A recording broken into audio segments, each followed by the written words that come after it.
दोस्तों हम लोग अभी लुलु मॉल पर हैं और लुलु मॉल को लेकर देश भर में चर्चा है इस बात की कि यहाँ पर जो बवाल हुआ, जो यहाँ पर नमाज़ पढ़ी गई, उसके बाद जो हनुमान चालीसा, इसके अलावा सुंदरकांड की जो बात कही जा रही थी जिसमें बहुत सारे लोगों को गिरफ्तार करके पुलिस ले भी गई, उसको लेकर यहाँ पर बड़ा बवाल मचा है। हालांकि बहुत सारे लोग अभी लुलु मॉल आ रहे हैं, लोगों से जानते हैं कि उनका नज़रिया क्या है। मेरा जो मानना है ये सब गलत है। ये मॉल है, वैसे अगर किसी ने नमाज पढ़ लिया तो बाकायदा उसको बता दिया जाना चाहिए, वो दोबारा नहीं पढ़ेगा।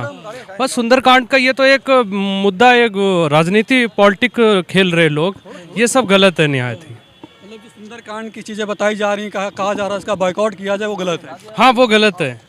अगर किसी ने नमाज पढ़ लिया तो उसको एडवाइस कर दिया चाहिए एक बार कि आइंदा से आप ना पढ़ें, बस इसको इशू को ख़त्म किया जाए यहीं पे। प्रशासन ने भी बोर्ड लगा दिया गया कि यहाँ पर जो धार्मिक चीज़ें हैं वो नहीं होंगी। हाँ, वो नहीं होंगी। हाँ, रियलिटी, हाँ सही है, यही सच है। बट अगर किसी ने पढ़ लिया, उसको पता नहीं होगा, पढ़ लिया तो बात खत्म हो गया, अंदर वो नहीं करेगा, बस उसको वार्निंग देकर छोड़ दिया जाना चाहिए। उसको वार्निंग देकर दोबारा छोड़ देना चाहिए। भाई साहब, आप कैसे देखते हैं इस इशू को लेकर? बिल्कुल गलत है, पूरी तरह से असंवैधानिक है। भारतीय संविधान ने सबको सामाजिक मूल्यों और सबको समानता का अधिकार दिया है। और रही बात धार्मिक मामलों की, तो धर्म के लिए अलग अलग चीज़ें बनी हुई हैं। मुसलमान कहाँ जाता है? मस्जिद में जाता है। हिंदू कहाँ जाता है? मंदिर में जाता है। क्रिश्चियन कहाँ जाता है? पारसी कहाँ जाता है? तो सारी चीज़ें जहाँ करनी है उसका स्थान बना हुआ है। आप वेश्यालय में शिक्षा ग्रहण करने नहीं जाएंगे। ठीक उसी प्रकार शॉपिंग मॉल, जहाँ कोई औद्योगिक चीज़ है, जहाँ व्यापारिक चीज़ है, उसको आप धार्मिक चीज़ों में डाल करके धार्मिक उन्माद नहीं फैला सकते हैं। पूरी तरह से गलत है। जिस तरीके से अब इसको इशू बनाया जा रहा है, जिस तरीके से सुंदरकांड पढ़ने की बात कही जा रही है, जिस तरीके से कहा जा रहा है कि हनुमान चालीसा वहाँ पढ़ा जाएगा, इस चीज़ को कैसे देख रहे हैं अब? उसमें मेरा यह व्यक्तिगत विचार ये है कि जिस प्रकार से आपने देखा होगा कि पहले भी कि लोग रोड पर रुक करके नमाज पढ़ दिया करते थे, जिससे घंटों जाम लगा हुआ करता था। उसमें अगर बीच में एम्बुलेंस फंस गई तो किसी मरीज की जान चली जाती थी। तो उन्हीं चीज़ों को रोकने के लिए हिंदू संगठनों ने यह कदम उठाया है, वह सराहनीय है। जब आप नमाज पढ़ सकते हैं तो हम हनुमान चालीसा क्यों नहीं पढ़ सकते हैं? बिल्कुल पढ़ सकते हैं। इस नाते यह न चालीसा होना चाहिए न नमाज होना चाहिए। चालीसा पहले नहीं शुरू हुआ, पहले नमाज शुरू हुआ। लेकिन मॉल के प्रशासन ने साफ साफ बोल दिया, बोर्ड भी लगा दिया गया। इसके पहले मतलब जो भी हो गया था उसके ऊपर FIR भी कर दी गई है, जो लोग आए हुए थे। अब साफ साफ यहाँ कहा जा रहा था कि यहाँ पर ऐसा कुछ भी नहीं होगा। अब देखिए, ये औद्योगिक क्रांति का युग है। परम पूज्य योगी आदित्यनाथ महाराज की सरकार है। बाहर से कोई अगर आता है, इन्वेस्ट करता है, तो यहाँ पे औद्योगिक चीज़ें बढ़ती हैं, व्यापार बढ़ता है, भारत का ग्रोथ बढ़ता है। तो उन चीज़ों में धार्मिक मामले को घुसाना पूरी तरह से गलत है। प्रशासन ने रोका है, यह कदम सराहनीय है। जो औद्योगिक है उसको औद्योगिक रहना चाहिए, व्यावसायिक चीज़ों से को धार्मिक चीज़ों में नहीं जोड़ना चाहिए। कहीं ना कहीं तो धर्म है, अपना निजी मामला है, वहीं तक सीमित रखना चाहिए। भाई साहब, आपका नाम क्या है? मैं भोला यादव, बनारस से। भोला यादव जी, आप कैसे देखते हैं इस चीज़ को? मैं इनकी बातों को पूर्ण समर्थन करता हूं। और दूसरी चीज़ ये है कि जो धार्मिक और व्यावसायिक, ये व्यवसाय चीज़ है। यहाँ पर धार्मिक चीज़ों का प्रोपेगेंडा करके ये सब चीज़ न किया जाए। तो धार्मिक चीज़ें जो प्रोपेगेंडा फैलाया जा रहा है, उसको इशू बनाया जा रहा है। आप देख रहे हैं बाइकआउट का ट्रेंडिंग चलाया जा रहा था, लेकिन बहुत सारे लोग यहाँ पर अभी भी आ रहे हैं, बहुत सारी भीड़ भी है इस मॉल में। आपका मानना है कि कहीं ना कहीं इन सब चीज़ों को अलग रखना चाहिए और जो प्रदेश प्रगति करना चाह रहा है उसको प्रगति करने देना, विकास का है।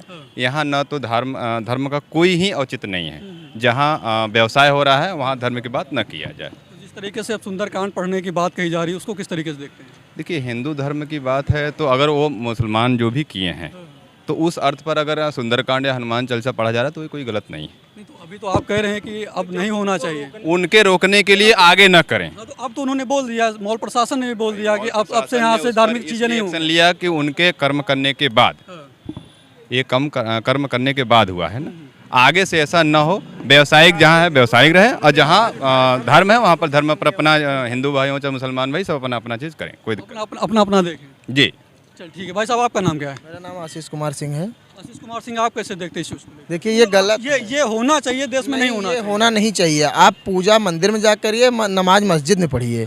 और यहाँ आए हैं शॉपिंग करने। हम आप अलग अलग धर्म के लोग आते हैं और यहाँ आने के बाद ये नहीं है कि आप यहाँ नमाज़ पढ़ने बैठ जाए, हम हनुमान चालीसा बैठे तो कोई इसी का अपना वो गुरुद्वारा पढ़े, ये सब चीज़ नहीं होना चाहिए। आप यहाँ शॉपिंग करना है, शॉपिंग करने अपने अपने स्थान पे सब कुछ अच्छा लगता है। मतलब कहीं ना कहीं जो हमारा संविधान है, सेकुलर है संविधान है, उसको लेकर आगे बढ़ना चाहिए। और जो प्राइवेट वाला चीज़ है इस पे तो धार्मिक चीज़ें होनी नहीं चाहिए। ये उनका मन बढ़ंत है कि ये अपने ज़बरदस्ती आके कहीं बैठ के अपना नमाज पढ़ रहे हैं, ये चीज़ नहीं होना चाहिए।